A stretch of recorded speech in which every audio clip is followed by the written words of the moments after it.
essential character as leadership is outcome-based. From my perspective and experience, they unbox education. I think education is in a box. Technology can perhaps help us. Okay, I won't say technology is the magic answer. I'm leaving that to you, okay, to be asking about every one of the slides that follows. Does technology really help us address this issue? Will it help us make this happen? Please ask that question as I proceed. I must express my gratitude for this opportunity. I spent 3 years in your country several years ago, helping people with outcome-based education. And believe me, I am delighted and excited to be back and to be addressing an audience of self-directed learners. That is an essential, important part of what we have been calling transformational outcome-based education for the last 3 decades. My point of view, technology might help us, but in many cases, I think it won't. This is a human endeavor, and it requires people who have expertise, who have commitment, who have insight, and who have open minds. Let's start with a reality. There is more than one version of OBE.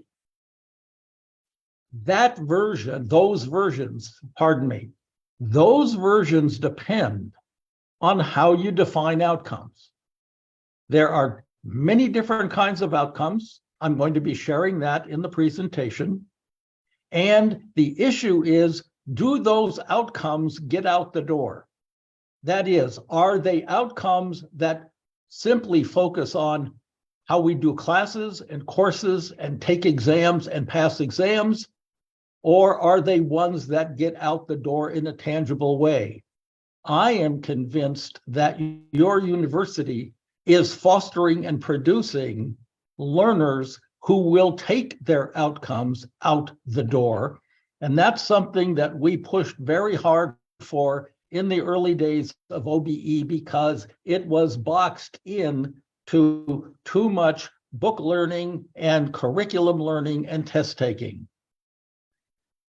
The outcome-based education that you might choose to pursue also depends on how deep and how wide and how long you want the learning to last. And I got an enormous impression here, a wonderful impression, in watching the movie that was shown prior to the webinar or during the early part of the webinar about the vast array of projects you have that go out the door, that are wide, that are deep, and that are long. That too, I'm very encouraged about. Here's the issue. How much change can education and everyone in it actually manage? The modern education systems of the world got defined and shaped about 130 years ago. Much has happened in that time. That basic structure, however, has remained constant, and I'm going to talk about that and how and why OBE changes that so dramatically. The 3 things depend on, number 1, taking the word based seriously. People talk about outcomes, and I'm glad they do. But it's this word based that gets overlooked, and that's where the challenge is that I will be addressing with you as I proceed here. The second thing is it depends on whether outcomes are one-dimensional academic cognitive learning, that is, the things that happen in our heads, or whether outcomes are things that genuinely enhance human potential and life performance. That is the direction that what I've been calling transformational OBE. That's the direction that it takes. Are we willing to shift our paradigm of education? Are we willing to shift it? It depends on, OBE depends on that shift. For those of us who've been involved with OBE for however long it's been, we have all embraced a definition of based. Based means defined by and focused on and aligned with and organized around and operated around. Now, we want that definition of being defined by and focused on to be organized around and operate around outcomes, okay? Not the calendar, not the schedule, not predefined curriculum designs, but around outcomes. What do you want to go out the door? Who are the human beings who are going out the door? And what do you want to go out the door? So education is boxed in. And I offer this as a challenge to every one of you. Okay, it's boxed in by being time-based, and it is curriculum-based, and it is requirements-based, and it is accreditation-based, and it is inertia-based. My sense is that you have broken out of some of those patterns, and I congratulate you for doing that. But the systems as a whole, especially the accreditation systems that govern what now is modern education internationally, okay, they're still boxed in. They're still boxed in with time-based assumptions and curriculum-based assumptions and requirements-based assumptions, etc. So let's move beyond those. EBO, education-based outcomes, is backward from outcome-based education. EBO is what actually we were having to deal with in the very early days of OBE, because everything was curriculum-based and time-based and credentialing-based, all right? And people were simply writing basically objectives about the education they were already offering. We said outcomes need to be purpose-defined and purpose-driven, and therefore, what should the education be based on the outcomes themselves, rather than basing the outcomes on the education. OA is outcomes accreditation.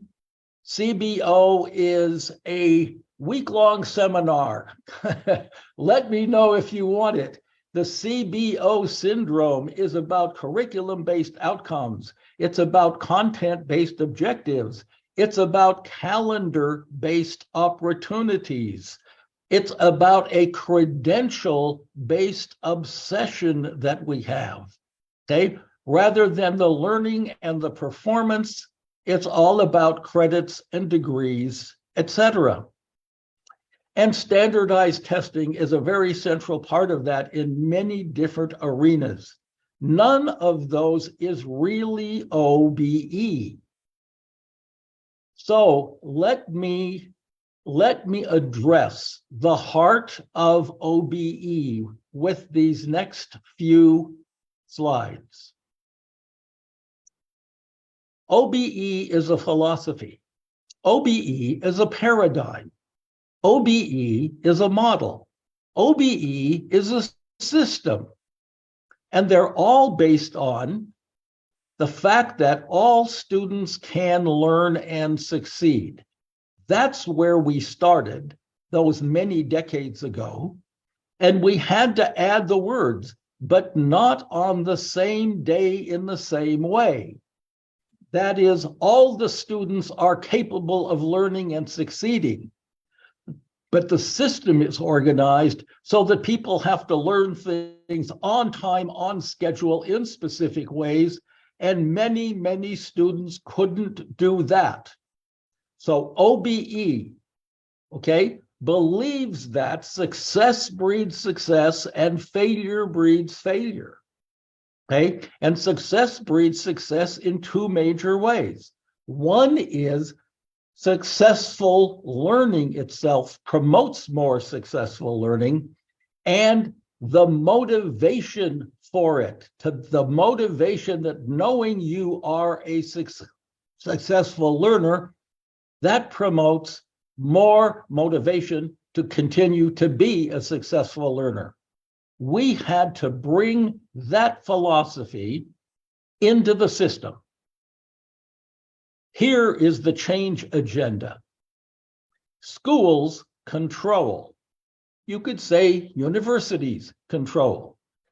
Education controls the conditions of success. What do you have to do to be called a good and successful learner in whatever institution you're in? That was our challenge.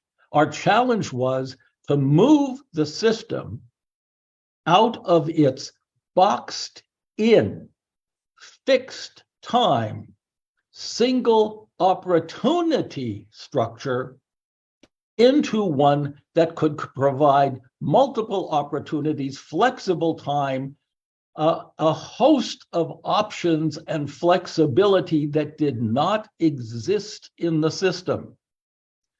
Many of those things, how you define success, how you do your grading, what are the criteria that go into a good and excellent performance, all of those kinds of things are factors that define the conditions of success. Our commitment, the commitment of Benjamin Bloom, who really was the originator of the earliest form of OBE in the United States, it was all about expanding the conditions of success, creating conditions in classrooms, in programs where students could in fact be far more successful. Very sorry for that.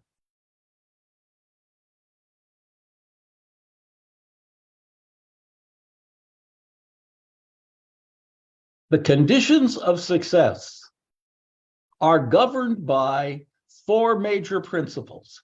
And it's these power principles that really define what it means to be outcome-based in a tangible, operational sense. Those four principles we called, in just shorthand form, clarity of focus on outcomes of significance, outcomes that really matter, outcomes that are going to last, outcomes that are going to be useful in careers and lives. Second major principle, expanded opportunity for all to succeed. High expectations for all learners, and designing the curriculum down from your ultimate outcomes.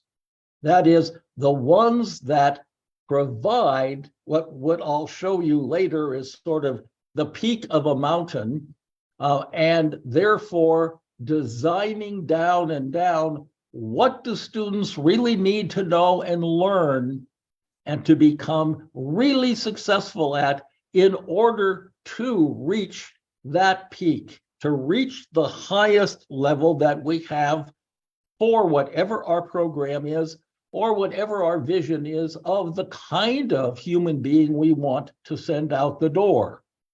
So these four principles need to operate consistently, systematically, simultaneously together. Expanded opportunity and high expectations go together, okay? You need to keep them in balance. Clarity of focus on outcomes is what triggers design down. So these form a coherent pattern and system for us.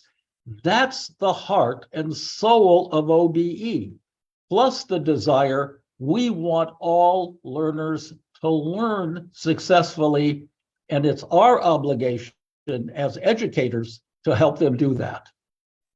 Dr. Spady, sorry to Yes. interrupt you at this moment. The organizers would like to confirm whether you are already sharing your PowerPoint presentation with us, or you are explaining it first. I'm sorry. Oh my goodness, I thought I was sharing it. Forgive me. No, it's all right. It's all right. We understood what you're saying, but the PowerPoint, because we know we know that you prepared a PowerPoint for us. So if you can share screen it right now, then we would appreciate that. Okay, okay. Oh my goodness, I'm so sorry. No, it's all right. It's all right. Where is the share? Oh, here it is. Yeah, you're explaining it wonderfully. Okay, all right. There you go. We can see it now. Okay. I think I'll start all over. Okay. No, well, it's up to you, sir. But we really do understood. No, forgive me. Oh my goodness. And we rehearsed this yesterday. But thank you, sir. Thank you. 1 second. Here goes. Now we can now see it. All right. Okay. Now there are a bunch of things here at the top. How do I? Just a second.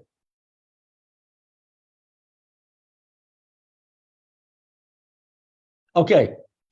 What does clarity of focus mean? Because this is, in fact, the most important of the 4 principles. Okay. Clarity of focus on outcomes of significance means that your culminating point in a course, a program, of that person that you want to send out the door is your top priority and your bottom line. This is probably the most fundamental thing about OBE. Okay, this is where we really base the education on the outcome. What does that mean? Instructionally, it means show the students what the outcome and its empowering objectives really are. Okay, what are they?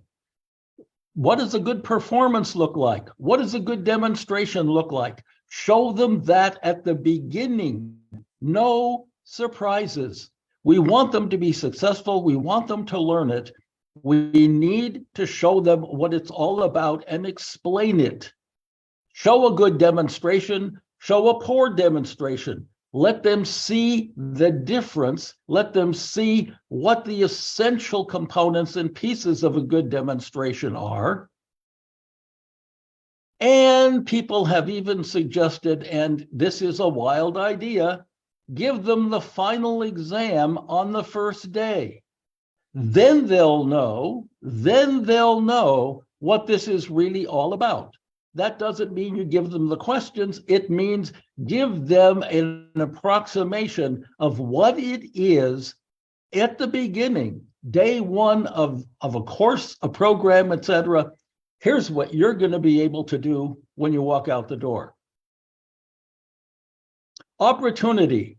I don't want to get off the track from outcomes, but this is profoundly fundamental. Think about this. Learning opportunities and opportunity inside of a system depends on 2 things. When they converge. When the official time blocks end, that is the terms, the semesters, the academic years, okay, it happens then when students get graded in ink.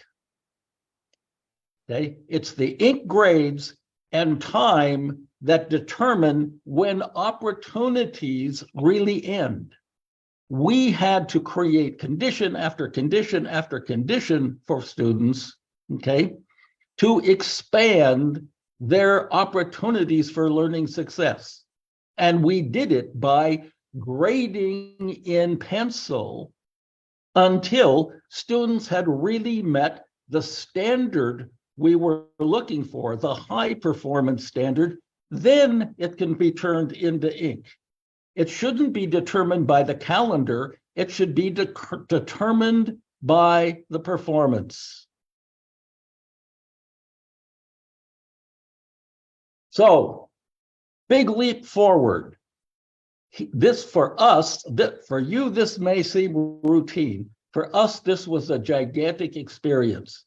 We finally, in 1986, after being outcome-based for 15 years, we finally discovered and defined what an outcome is. It's a culminating demonstration of learning. Now, these two words were absolutely revolutionary. Okay? Culminating meant final result, not cumulative. It wasn't about adding up and averaging things, because there were no points or scores to average, because culminating happens at the end. Now, that doesn't mean we shouldn't have, steps toward that end. It doesn't mean that we shouldn't have mileposts, etc., where we, in fact, accumulate and validate that information, But that's to be handled in a concept that Benjamin Bloom called formative evaluation, not summative evaluation. Formative means diagnostic. See how the learners are doing and help them improve. What's a demonstration? It's something that involves visible action. It is not just mental processing. It is not just short-term memory to pass a test. That's one-dimensional learning. Outcomes, at a minimum, are three-dimensional, and we'll see that in a minute. So culminating demonstration was a radical departure from conventional academic learning, where everything happened in classrooms, in time blocks, in seats, etc., etc., etc. Your university is far beyond that, and there is essential learning to be done as a part of and a component of performance demonstrations. This isn't to say there's one and not the other. This is both and both and both and. Outcomes are defined by words, not numbers. There is no number that's an outcome. We invent the numbers, and that's another whole week-long seminar I could do with you, Outcomes are words. They're defined by the words, all of the words, and they start with demonstration verbs. What the action actually will be that the student will demonstrate. Outcomes of significance matter. I mentioned that before. I don't have to repeat it.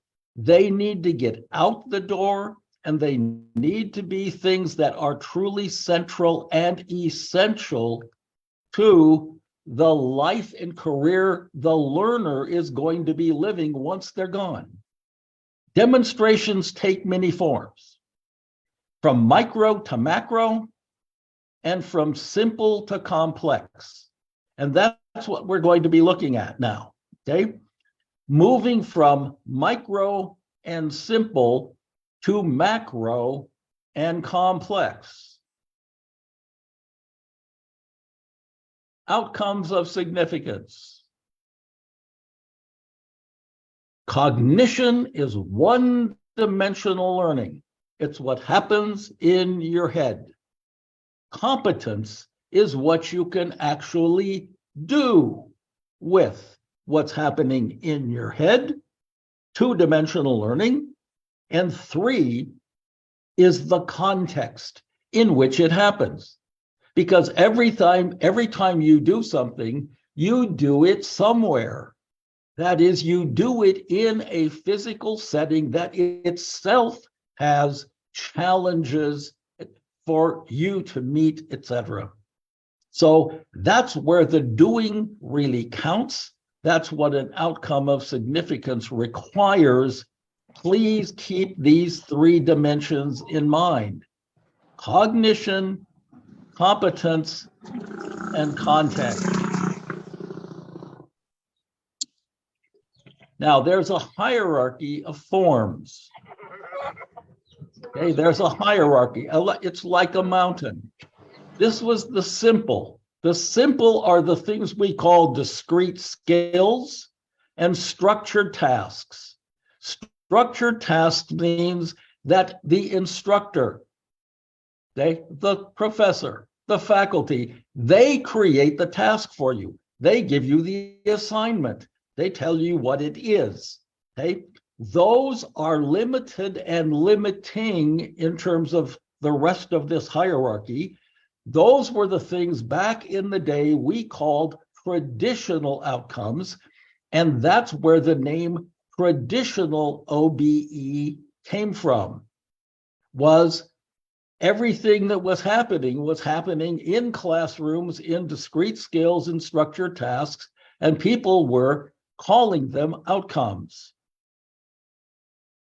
That's before we had our definition. Complex, unstructured tasks and higher order competences, two different things there. They took us into a dimension of learning that was much more integrated and complex. It's actually, if the bottom sector is disciplinary, this was the interdisciplinary section of this hierarchy. And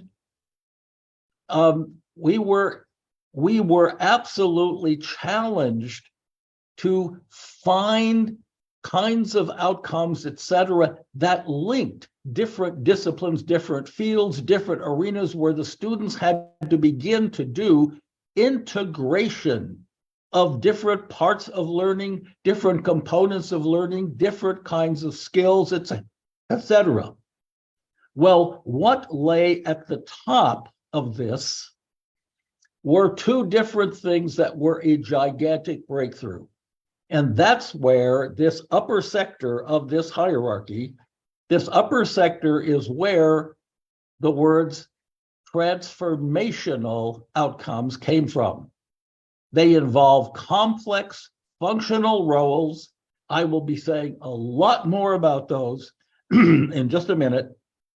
And life roles themselves.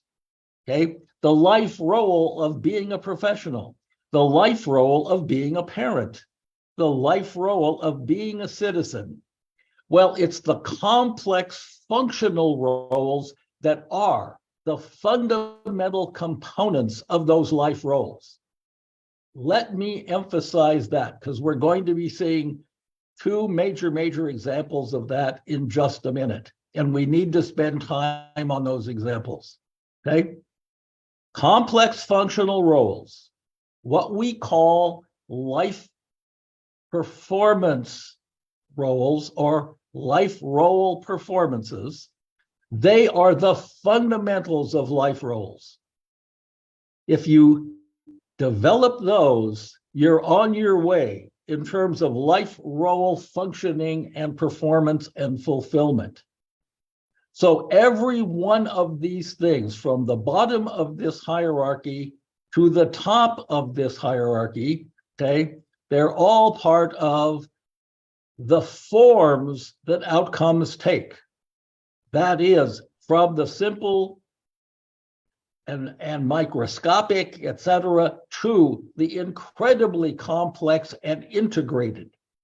Notice, the more we move up this hierarchy, the more that context becomes a critical factor, because what we're doing is operating in increasingly complex contexts, not simply in classrooms and laboratories, etc.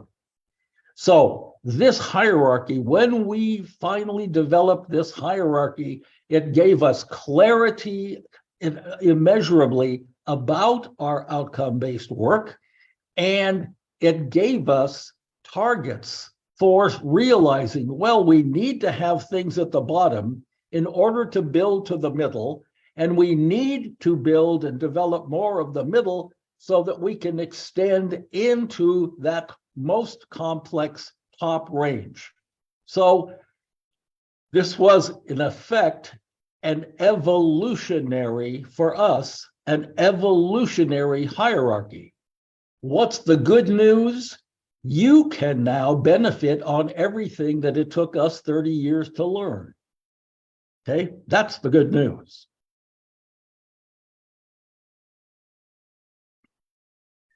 The transformational sector, that is that higher sector of the hierarchy that we just saw, induces and induced for us many new things. We developed a whole major process called future focusing to develop outcomes, because outcomes needed to be about the futures that learners were going to be facing and going into, not simply more and more of the technical things that were already available in the curriculum. We had to become future focused, and a man who I'll be introducing a little more here later, named Dr. Charles Schwann, he and I developed a process called strategic design, where we actually derived outcomes. We developed outcomes from the conditions and circumstances that we felt, based on our best research, students would be facing when they walked out the door. It introduced life performance roles. It gave us a deep sense of learner empowerment being essential and critical to all of this. Okay? We heard earlier in the introductions, self-directed learners. Self-directed learners. Self-directed learners have to be empowered learners. Self-directed learners empower and improve what learners can do when they are out there really in charge of their own learning and their own lives. All of this then opened a further door for us. I'll show a little more about that in just a second, of multiple intelligences. Okay, not just mental intelligence, not just Bloom's taxonomy of mental processing, okay, all kinds of different intelligences that make effective role performances and performance roles possible. And it was a pathway ultimately to self-actualization, okay, to living a truly actualized and fulfilling life. Now, the new frameworks that were spawned, okay, I really want to spend a few minutes on these, okay? Highly significant. I sat down one day and did something I had wanted to do ever since I was in graduate school. And that was to transform and change Benjamin Bloom's taxonomy of objectives. Okay. Now, the life performance wheel that resulted, okay, which I'm going to be showing you in just a second, is about both essential IQ, that is mental processing, okay, kinds of intelligences, and EQ, emotional intelligence, interpersonal role performance functioning. It is an integration of both. Some people, Bloom included, call the interpersonal affective. I think the word interpersonal, which comes from Daniel Goleman's emotional intelligence work, EQ, is far better. Okay? I developed this wheel by rethinking Bloom's taxonomy. I'm not going to take you through that whole process. It's more important to see the wheel. Okay? It was critiqued from the first model I developed. It took 3 years to show this to experts everywhere and say, what does this need? What's wrong? What's incomplete? Okay, what do I need to improve? And after those 3 years, I was willing to share it. It's been validated by corporate leaders as absolutely vital to career performance. Okay, I've had big corporation leaders say, oh my goodness, these are the kind of people we want to hire for our business. Yes, thank you. I'm glad you do. And it redefines what we mean by the word professional. So here is this life performance wheel. And I'm going to leave this up for quite some time because there is an enormous amount here to digest. I'll offer comments as we go. The first thing to notice in the wheel is the dotted line. The dotted line divides, all right, the Bloom cognitive, more technical kinds of people and learners, performers, the ones down here in the bottom sector of the wheel, from the EQ, emotional intelligence, interpersonal performance roles that Daniel Goleman's work basically was talking about. Now, my view is they're all important. They're all absolutely essential. Okay, what do we tend to focus on the most? Well, developing people who are implementers and performers, absolutely, for sure, that they learn how to do the things necessary.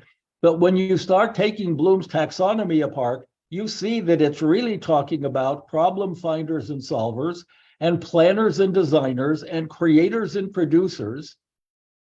And the fundamental driver of all of that is to be a continuous, open, self-directed learner and complex thinker. Okay? Just like up above, being a really good listener and communicator is absolutely fundamental to all of the roles that are out there on the rim of the wheel. Teachers and mentors doesn't mean occupation, it means the performance roles that people play, supporters and contributors, etc. So what I suggest to people, and this gets their attention, is that it doesn't matter what your life role is. Parents, in a slightly different form of this, parents have to be good at every one of these things. Okay? Parents have to be good at these. Professors have to be good at every one of these things. Professionals in whatever their career is have to be good at every one of these things. Now, here's what was radical. After I had developed this and shared this with my colleagues, and they all got to see, oh my gosh, how could we work with this wheel? What we realized, well, this wheel could be a template, could be a model for high school graduation. Oh, and then it could be actually a model for junior high school graduation. Okay, they would just simply be doing these things at a less complex and sophisticated way. And pretty soon we started working our way down in our thinking. And I had a team of people who were in my consulting organization who were absolutely superb teacher training people at the elementary level. And they said, well, if we just simplify this language a little bit, first graders can do this. And we began to realize, oh my goodness, you can take this wheel And the wheel can increase in complexity and complexity and complexity and complexity all the way from, okay, grade 1 into graduate school, and then from graduate school into life. So I have shared this framework ever since its inception, been over 30 years, with whatever audience is interested in outcomes of significance, because outcomes of significance need to be role performance abilities, the ability to carry out these fundamental kinds of constellations of ability, okay, in real contexts. Now, there was another step that happened for us a few years, just a couple of years after the wheel became a central part of our work. This is what I called OBE's actual first role performance outcome framework, because the wheel wasn't used as an outcome framework specifically by school districts. This was just simply to get people to sort of open up their perspective, et cetera, et cetera. So what happened is I began working with a school district in the state of Colorado that had all these learning goals, and we condensed and we condensed and we condensed all these learning goals. And in a process that was absolutely intuitive, here's what we came up with. We needed to not just talk about individual skills and individual attributes and individual qualities. We needed to be talking about role performers. And the first one we created, the first one we defined in this process was self-directed learners. Who? Now, after the word who, self-directed learners, how would you know one if you saw one? Well, self-directed learners are people who, and then create the outcome statements. They are people who take initiative and pursue learning on their own and but define statements where you're trying to develop those skills and capacities of people who will become even better and better self-directed learners. Then came, all in the same time, okay, in this same process, collaborative workers. Who? Well, what makes up a good collaborative worker? What does collaborative imply and worker imply? How do we bring those qualitative words together with the role performer words? Okay. The third one was complex thinkers, people who could do all of that kind of mental processing, etc., that Benjamin Bloom was talking about, that one-dimensional in your brain kind of thinking that we all absolutely have to do. But we want it to be complex, we want it to be rigorous, we want it to be creative at the same time, okay? We want people who will be community contributors and really making a difference not only to their local communities, but to the larger world community in their professions and beyond. And the final one was quality producers. So we had this little framework. And people asked me, I mean, we developed this and we're sitting there and we've got these 5 labels, and people say, well, what do you think of these? And I said, I don't know. I have never seen anything like this before, where we have these qualitative attributes linked to these performance roles and specified how would you know one if you saw one. I've never seen this framework. Now, that was 30 years ago, okay? But I had never seen anything like that. And I said to this group, I'll tell you what, I'm leaving on a trip tonight. I'm going around the United States. I'm going to be at a various school districts there doing work. Okay. I am going to show this framework to them. I'll see what they think about it, and I'll come back. And it only took one visit. And they said, oh my gosh, we want this. I said, well, you can't have this. This belongs to that school district in Colorado because they developed it for their community and their learners and their staff and their faculty. Okay. You've got to develop your own, but you can certainly use this template. Well, then I went to the next place and the next place and the next place, and everywhere I went, they said, oh my gosh, this is exactly what we should be doing. And not just in the name of outcome-based education. This is what education should be doing, is defining who are the human beings we want to send out the door.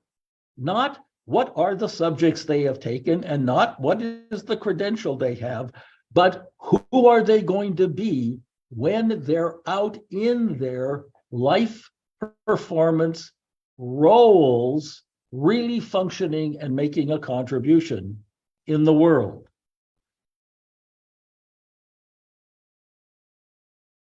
Now, all of what I've shared with you is basically contained and embraced and expanded significantly in the latest book I've written. And this book, I'm not trying to sell books. I'd like you to know there's a very inexpensive way of getting this book on Amazon in an e-format. Okay. I was published in 2020, Outcome-Based Education's Empowering Essence, and it basically encapsulates this entire evolution that we had to go through to bring OBE to the place that it is now. So go on Amazon.com and you can get an e-version, and it isn't expensive, and you will learn a ton more about OBE and the models and everything else than I have been able to explain here. So I'm going to shift gears. Okay. Obviously, OBE meant a major departure from business as usual in education. And what Dr. Charles Schwann and I realized, he was a superintendent of a school district in Colorado when he and I worked together very intensively for literally a decade. Okay. Moving OBE ahead, that is getting it implemented, getting people to want to do it, and getting people to understand that the tremendous improvement in learning results, okay, is going to require all leaders to, number one, they need to become the lead learner. They need to be the lead learner. That's what it means to lead, and the lead teacher of their staff. If they want people to understand OBE, they have to really learn about it themselves. They've got to be articulate in it, et cetera, et cetera. Okay? And they've got to be the lead teacher of their staff so that they can bring their people along with them. Number two, they need to create the conditions that will dispel the staff's many uncertainties and fears about change, about all the changes in routine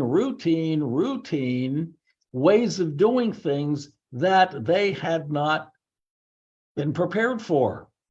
Okay, so this was the big challenge. How could leaders create those conditions of change?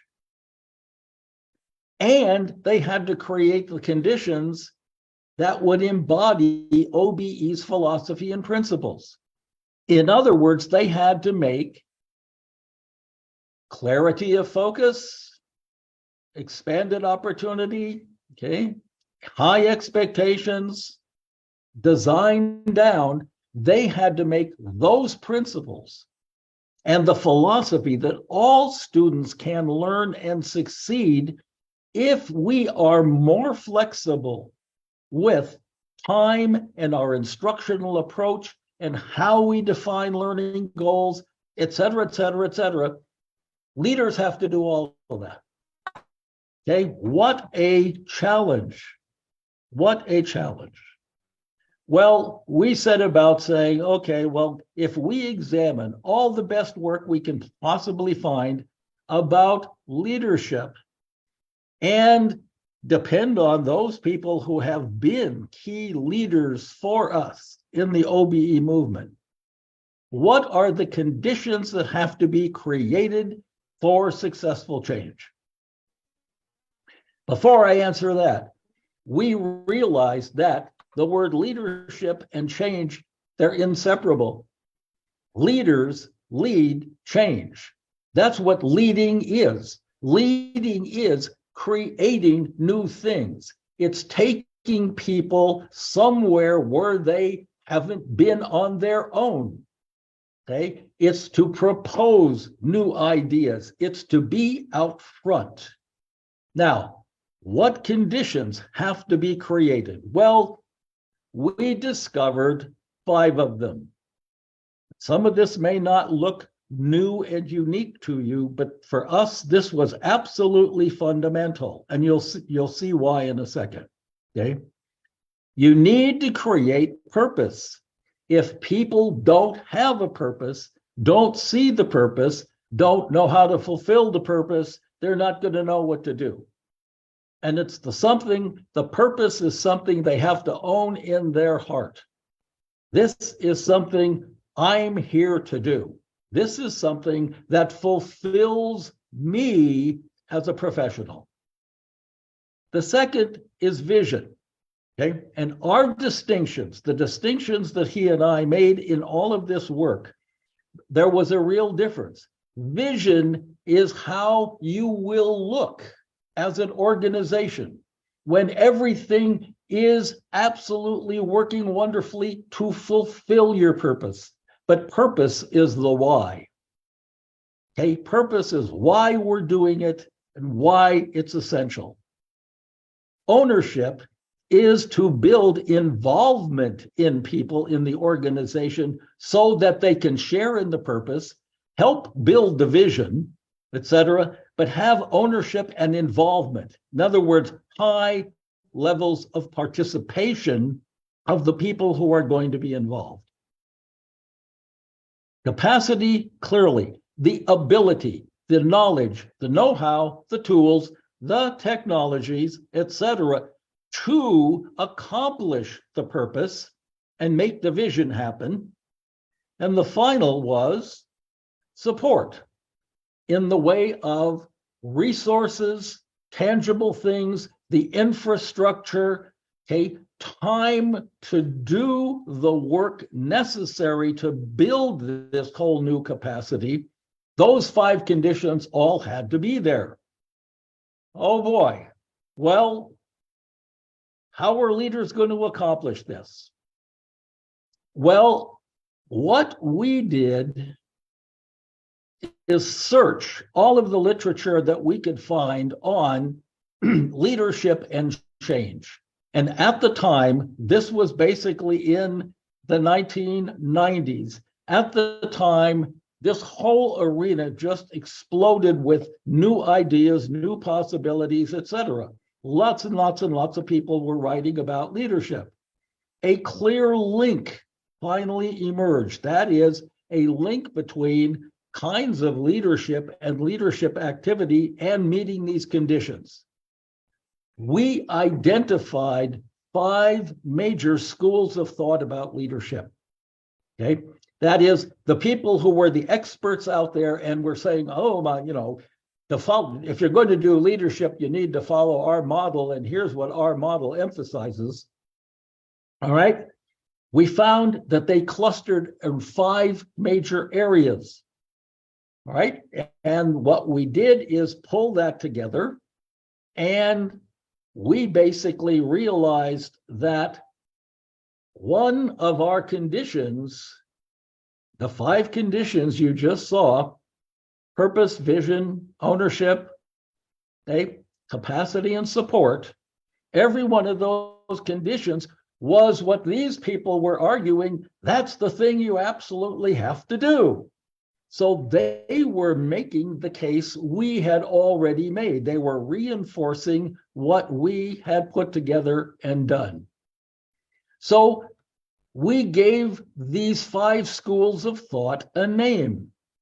We called one authentic leadership, visionary leadership, relational leadership, quality leadership, and service leadership. Now, I want to emphasize that word domains up there in the title, okay?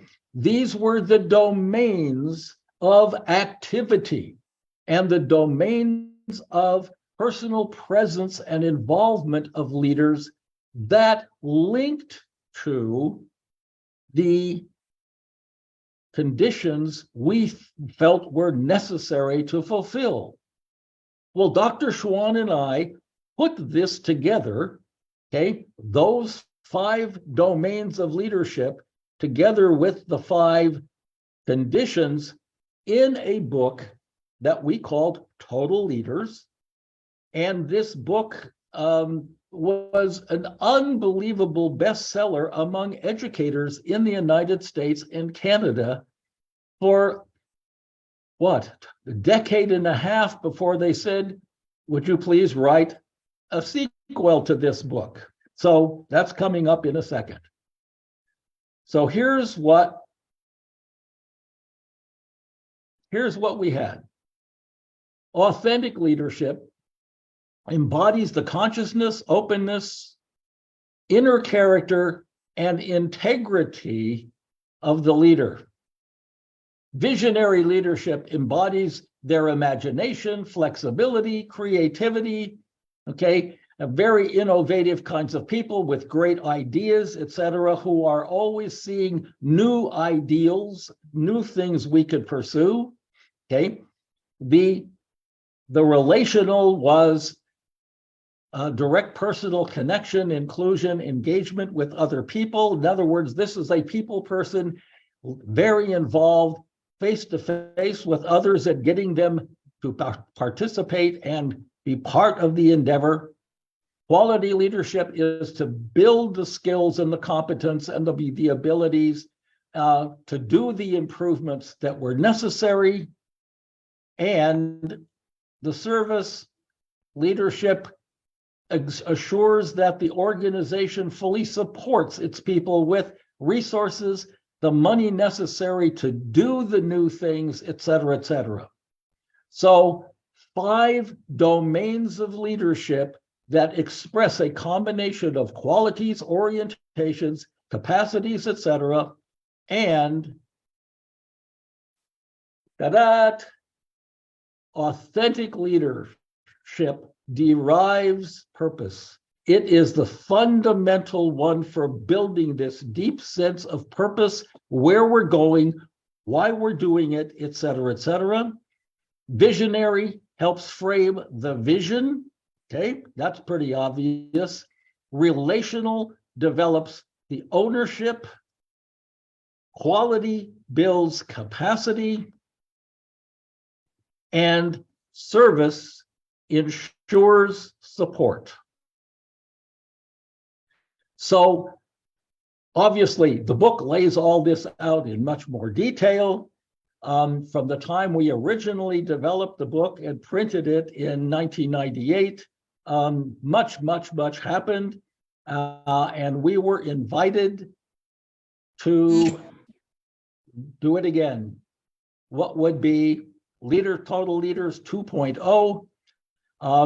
And we called it Leading in the Age of Empowerment. Because I think that's what's fundamental in all our work, especially self-directed learners. So we're back to the question, can technology help us address or make any of this happen? And my answer remains, in some cases, technology absolutely can help us. And in many cases, no, because this is so interpersonal.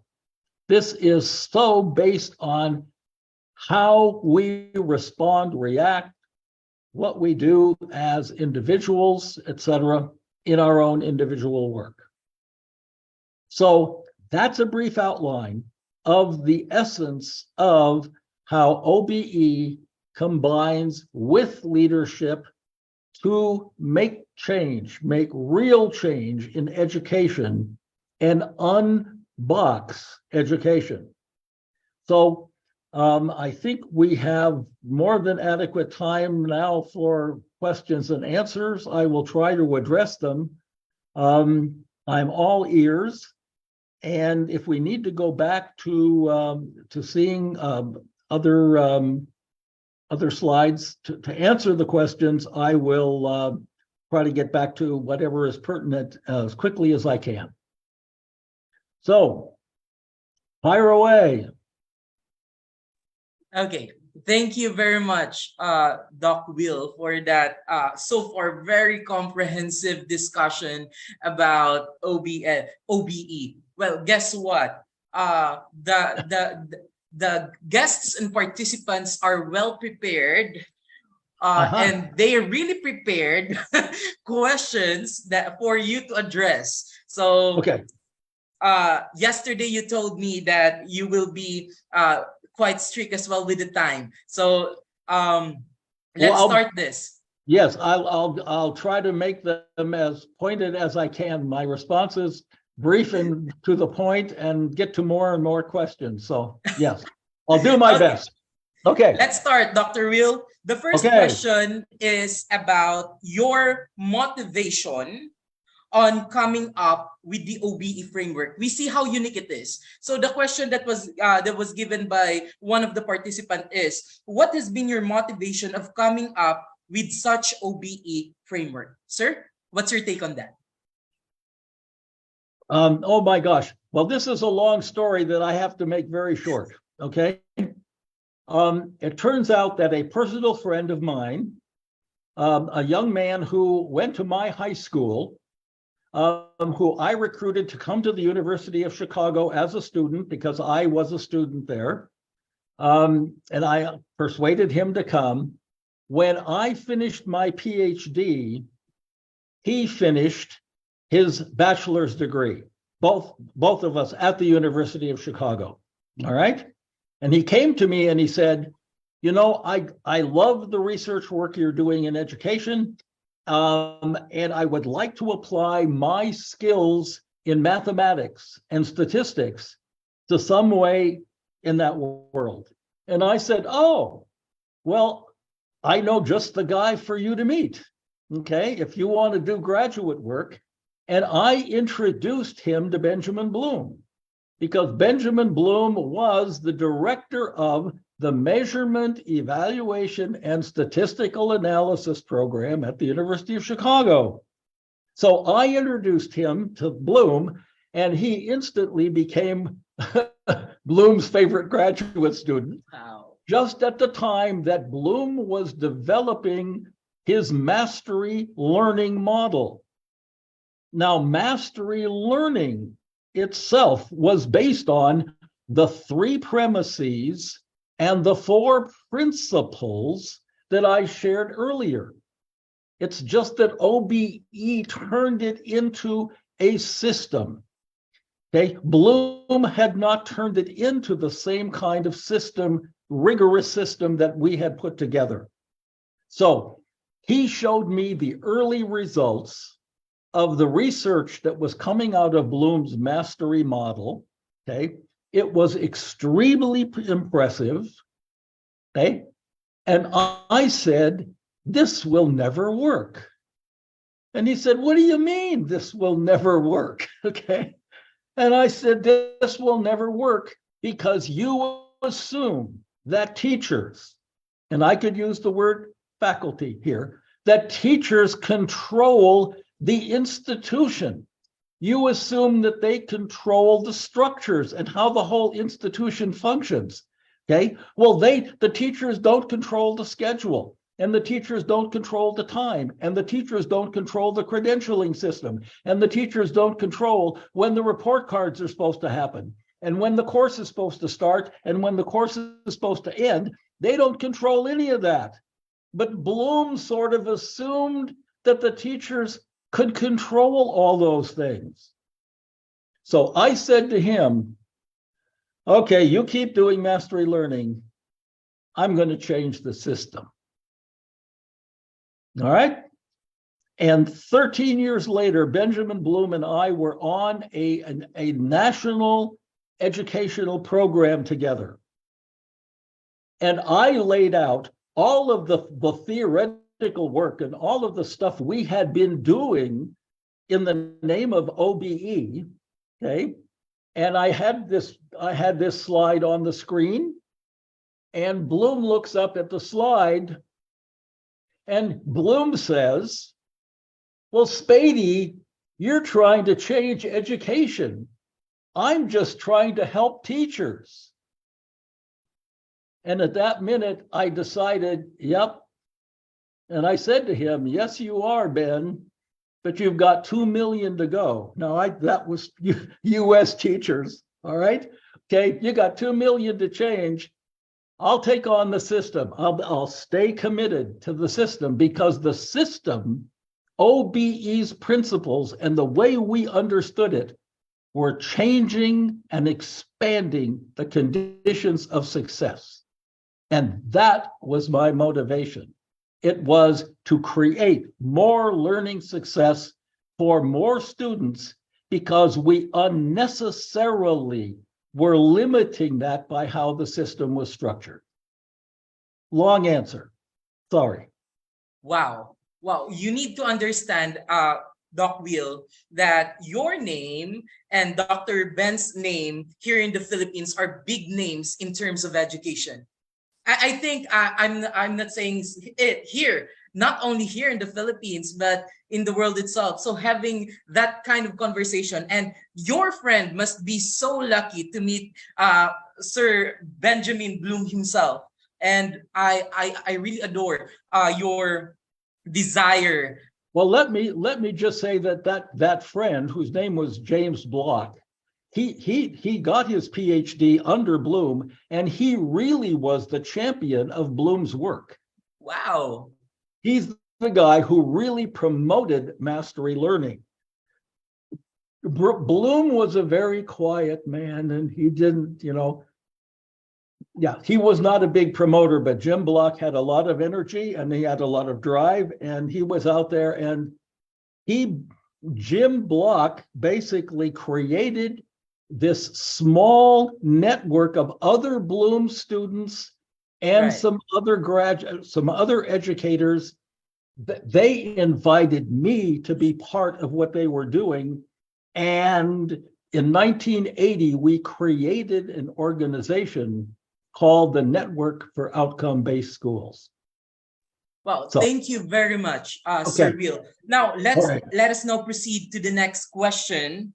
I have 4 so far here. The second question is, in measuring the outcome, is there a prescribed time duration to find out whether there is effectiveness? Can the outcome be measured right after the instruction? Sir Will? Let everything that we do in the name of instruction, okay, from the beginning of a semester to the end of a year, whatever that is, okay, we are developing the underlying, what we called enabling objectives that lead to the outcome. Yes, you can assess those. You should assess those. See how it's going. What you should do is apply the principles that were laid out in the mastery model. I just didn't have time to get into all of that. Formative assessment. Have your assessments be diagnostic.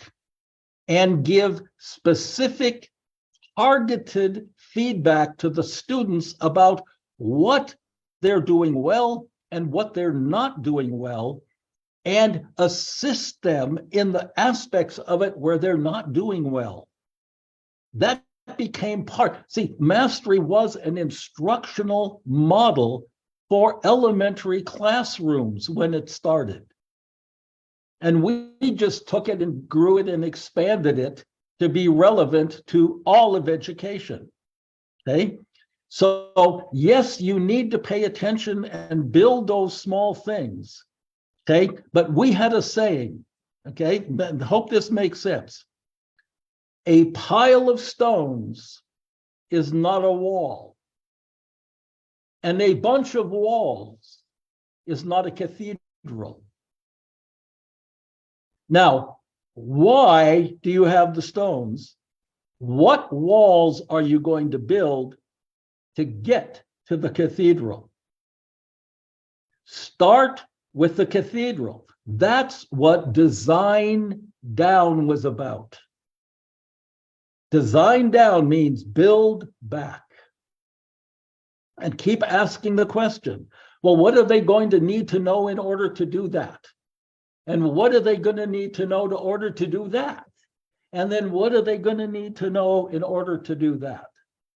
That's how you design an OBE, okay, curriculum, when you've got a tangible performance thing at the end.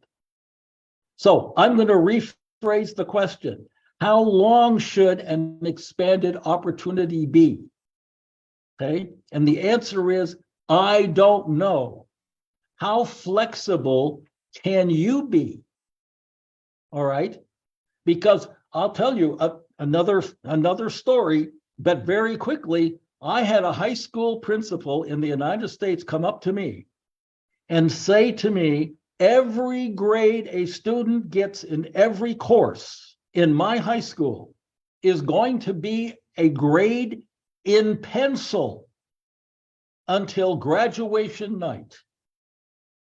Anytime they come back to us and say, I can do that better now than I did when I was in the course, because I've learned so much more since then, I'll come back and show you how much I know about that now. Now, that's true of almost every course we have where we are building levels of skill. Okay? I mean, so what you do your first year, you can do 10 times better 3 years later. Well, why can't you go back and now show there, because those were the skills that were being developed. Now I can do those just like that. Why not? Well, we've never done it before. Well, do it now. Okay. Thank you very much, sir, for answering that question. That is quite an interesting question, whether is there actually a limitation of when you should stop measuring the student's competency, especially when it comes to outcome-based? So yeah, there's no actual like duration for that. There isn't. It's just, let's go back to that slide I showed. We are a time-based, time-defined, time-organized institution. We are driven by the clock, the schedule, and the calendar. And learning has to get squeezed into those time blocks. Why? I don't know. But organizationally, it's efficient. Okay?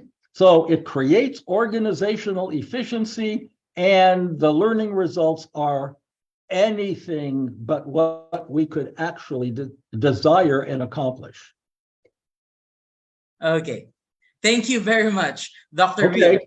We have 2 more questions here, and we have enough time. Okay. Good.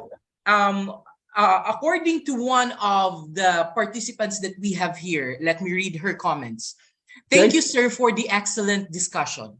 Now, the question is, if OBE is not about numbers and outcome is best measured by means of life role performance, which I totally agree, how will it affect the assessment of learners' performance, like using rubrics among other system of computing grades to determine the ranking of learners' performance at the end of school term that is needed for report card slash transcript of records or recognition, etc.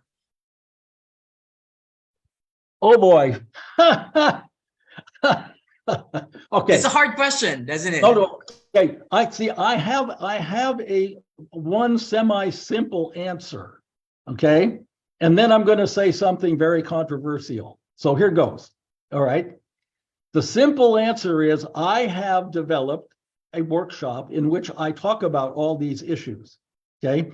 And it focuses on how would you assess using a performance rubric in an outcome-based way that is not about numbers and scores. All right. So that's just a whole separate workshop. It can be done. Now, I'm going to tell you the other part of that workshop. Okay, here goes. And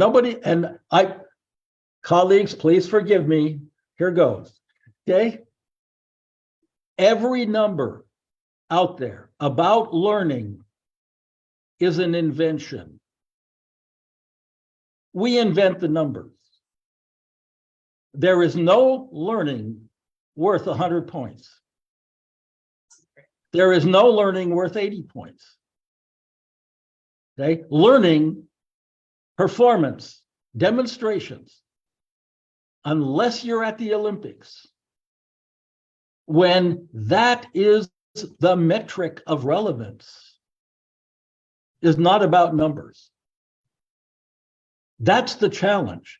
We are consumed by a credentialing and rating and ranking system that has completely consumed modern education across the world. And outcomes accreditation is based on the same fundamental fallacy.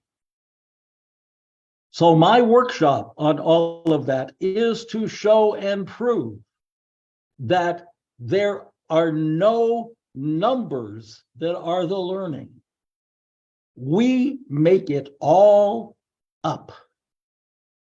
It's how we were educated, and it's how we educate. And we say, well, people want to know this and people want to know that. I had a very smart colleague working for me in my consulting company. I learned a lot from him. He had been a high school teacher and was one of the people who helped develop that two-word definition of what an outcome was. Okay. And he said, if you want to know what the real outcomes are for students, and if you really want to know what's important to document, what would you write in a letter of recommendation for that student? And what you put in that letter of recommendation is going to be about their qualities, it's going to be about their abilities, it's going to be about their motivations, etc.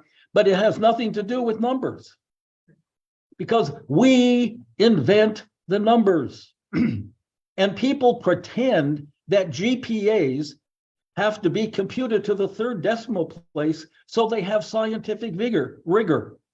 They have no rigor. We're making them all up. Averaging systems simply obscure all the numbers with all the learning, etc. And we pretend that all of this completely distinctive learning and performance ability is a number. So I'll be happy to do a workshop on criterion defined, those are the two words, substance, criterion defined performance rubrics.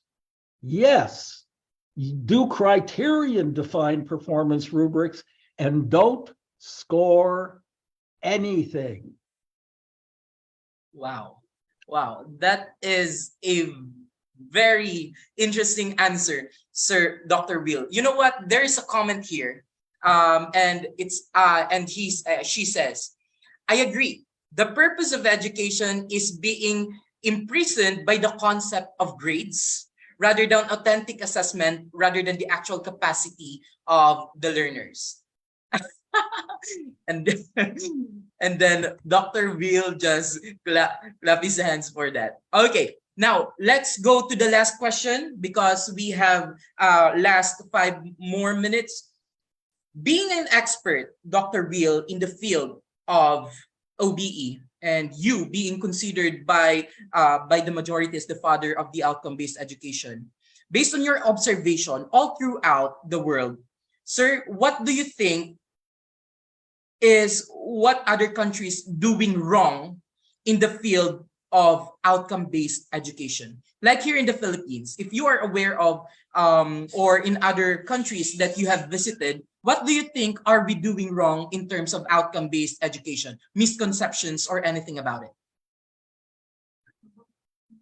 Well, that goes back to that very early slide that I showed, having to do with outcomes accreditation. It has to do with everything I just said about the last, the answer to the last question. So I'm going to do it in a slightly different way.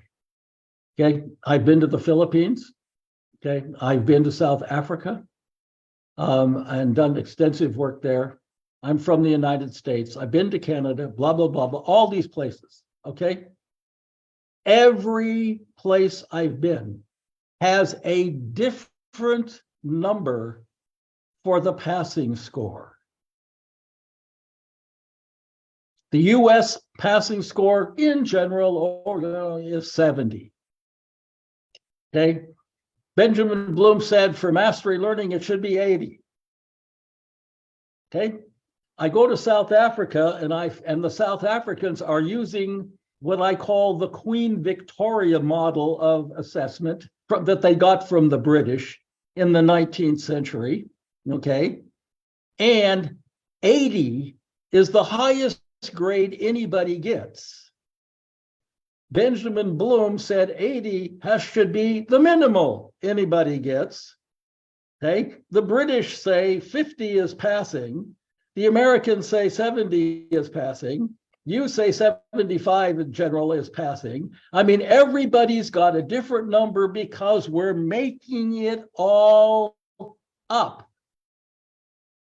So it's not that we're all doing anything wrong. We're doing what the system has been because every one of us has gone to a non-outcome-based school. We have our degrees from non-outcome-based schools. We have been ranked and graded and all this stuff in non-outcome-based schools. And suddenly people want to do outcomes. I'm glad they want to do outcomes. Here's what the truth is. You don't know what the outcome is until they're out of school. The real outcome, the real outcome is what lasts once they're out the door. That's the real outcome. And I mentioned this man, Daniel Goleman. Okay, if people don't know about him and his work, he wrote this giant, wonderful book in 1995 called Emotional Intelligence. Okay, and he documented all of these things about emotional intelligence, intrapersonal intelligence, what's inside of us, as well as interpersonal intelligence, which is how we relate to other people. And he says, in the long run in people's careers and lives, intrapersonal and interpersonal intelligence is way more important than all of the stuff on your transcript. All of the things that get you your first job. Because the people who hire you because of all the stuff on your transcript. And what's on your transcript is grades and numbers, not substance. What if you had a transcript that looked like the life performance wheel? And students would provide documented evidence of the things they were doing in the different aspects of that wheel that they are bringing to your organization. You should hire me. Look at all of the things I bring. Not, here's a bunch of numbers that all got averaged and ranked with all kinds of other people's numbers that don't have anything to do with these numbers, et cetera, et cetera, et cetera. So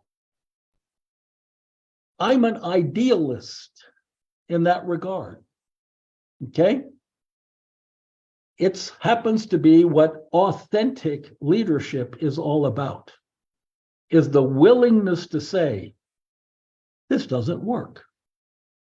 This just doesn't work. Just like I said to Jim Block about Bloom's work. This isn't going to work without significant organizational and systemic changes.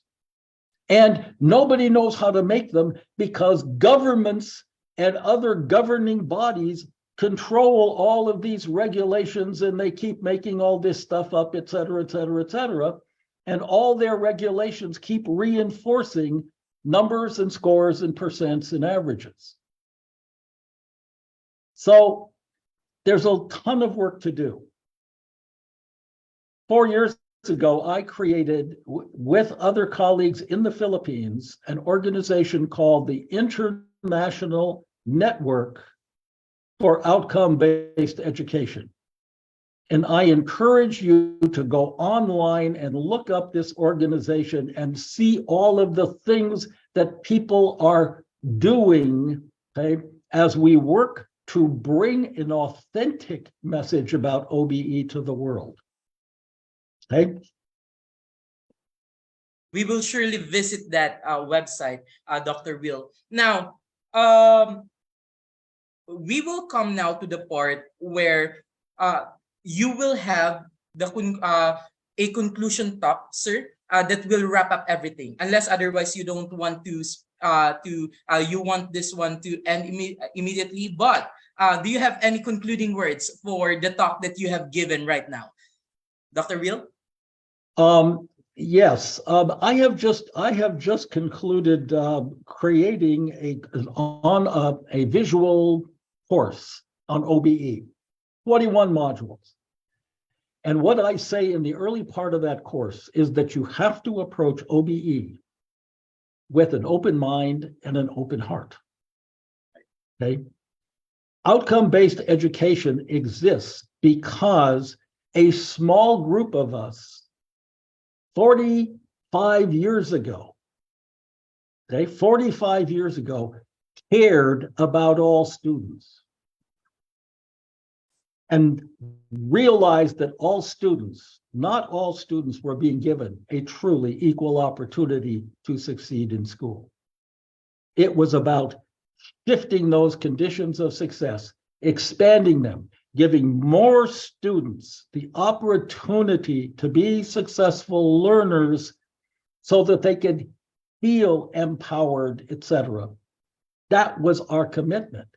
That was a heart commitment. What did we do?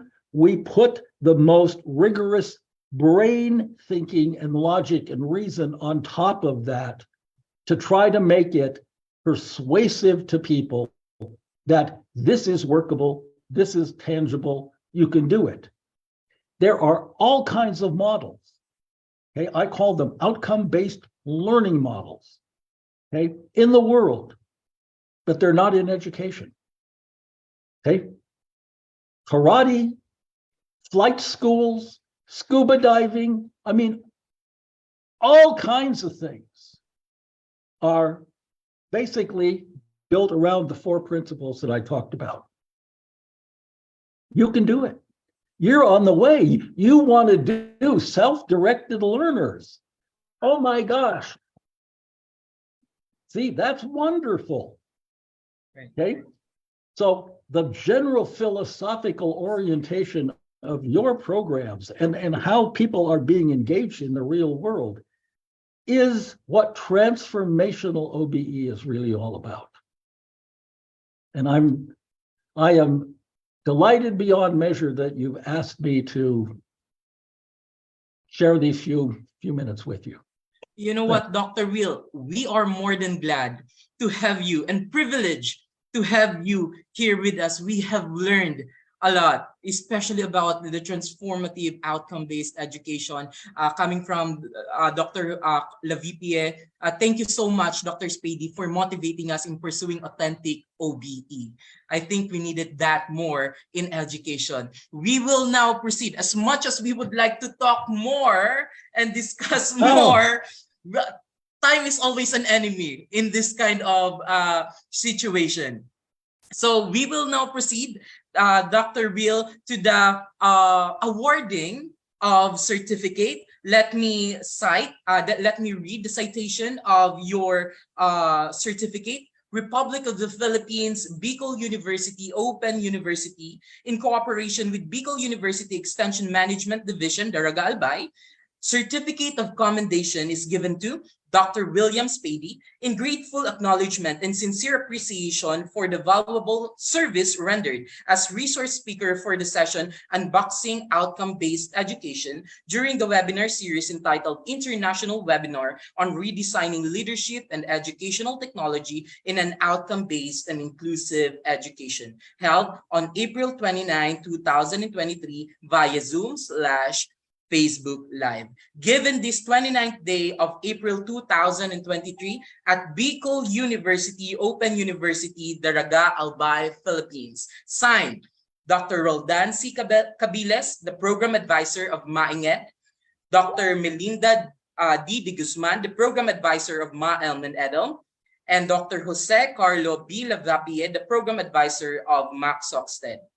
Also signed, Dr. Ramon P. De Leon, the Extension Coordinator, Dr. Emily M. Agonos, the Academic Program Coordinator of Bicol University, Open University, Ma'am Rowena F. Zoilo, the Director of Extension Management Division, and the Dean of Bicol University, Open University, Dr. Ramises M. Lorino.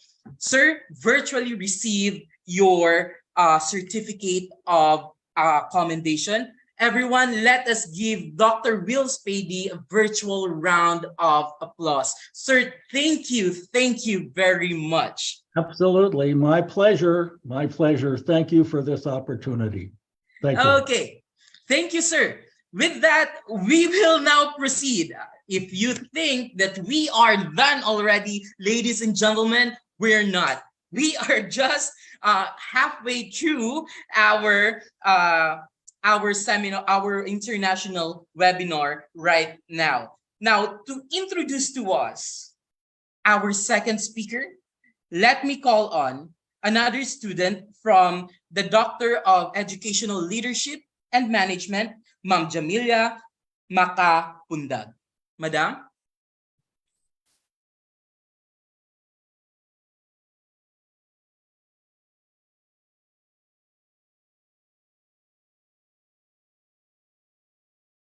To the BU President, Dr. Baby Boy Benjamin D. Nebres III, to the Dean of the BU Graduate School, Dr. Herbert P. Rosana, to the Dean of the BU Open University, Dr. Ramises M. Lorino, to the Director of the BU Extension and Management Division, Professor Rowena F. Zoilo, to our respective program advisors, faculty and students, good day to all of you. Our next speaker will enlighten us on the topic Modern Philosophy and the Future of Education. He is an associate professor of the Ateneo de Naga University, a former chair of its philosophy department, and the former chair of the Ateneo de Naga University Research Council. He is also a guest lecturer at the Ateneo de Manila University, where he teaches philosophy at the undergraduate level, and at the Partido State University, where he has taught graduate education courses. He received his MA and PhD in philosophy from the Ateneo de Manila University. His dissertation, An Articulation of an Affordance Theory of Technology, derived from the thoughts of Martin Heidegger and Michel Foucault, was awarded an excellent rating. His research interests and publications have centered on social political philosophy, governmentality studies, ethics, business ethics, philosophy of education, and philosophy of technology. He has served as the issue editor of the maiden issue of the Journal of Bicol Studies and is presently the managing editor of Bicol Non, the academic journal of the Graduate School of Ateneo de Naga University. In 2021, he received the University Scholarly Publication Award from Ateneo de Manila University.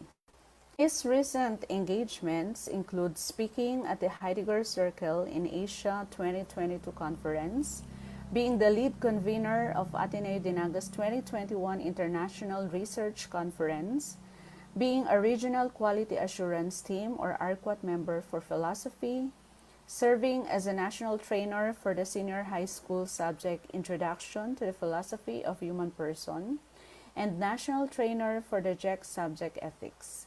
He is a member of the Society for Philosophy and Technology, an independent international organization devoted to the philosophical study of technology. Ladies and gentlemen, let us all welcome our esteemed guest speaker, Dr. Federico Jose T. Lagdameo.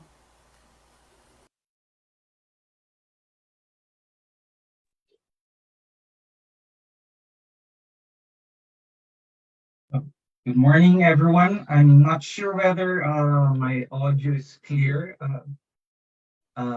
Is my audio clear? Can everyone hear me? Yes, sir. We can definitely hear you. Okay, thank you. So first and foremost, good morning. I suppose it's good evening to Dr. Spady. Good evening to him, and of course, good morning to everyone. And thank you for inviting me.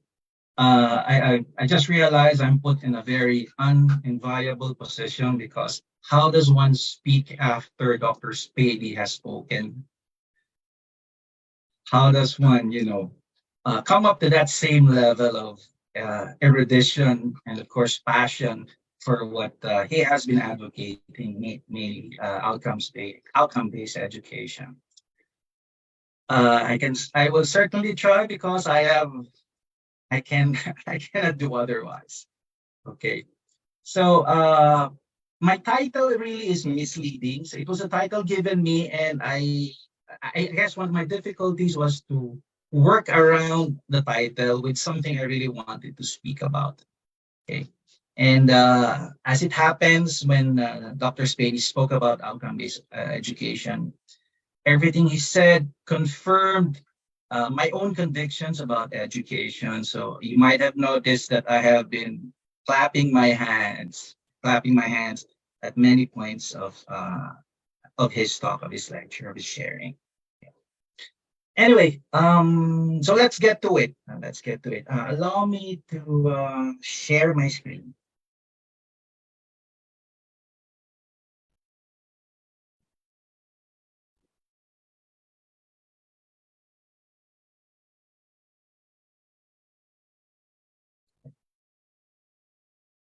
So let me provide an overview.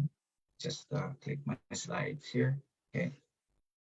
So the overview has something to do with these three topics or three parts of this talk that I am about to share with you. So the first segment or the first section is entitled Modern Philosophy and the Learner as the Rational Autonomous Subject. The second part is AI technology and the obsolescence of the Cartesian ego. And the third is learning in the time of AI. If there are ways that I hope you'd be taking away from this lecture or talk of mine, it would be this four. So I'd like you to have an understanding of what the Cartesian cogito or Cartesian ego is. Those of you who have gone through a bit of philosophy would be, I suppose, familiar with the concept of the Cartesian ego and would be quite familiar also with the person of René Descartes. The second takeaway would be an analysis of how the Cartesian cogito figures as the persona of the modern learner, or the learner that arose out of the modern period of, bar civilization.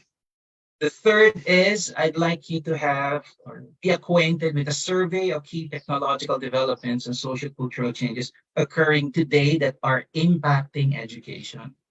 And then lastly, I'd like you to reconsider with me or reflect with me questions on the future of education. Like I said, I got so excited with what Dr. Spady had said because the direction of this short talk of mine, I believe, coincides with what he had been advocating for a long, long time.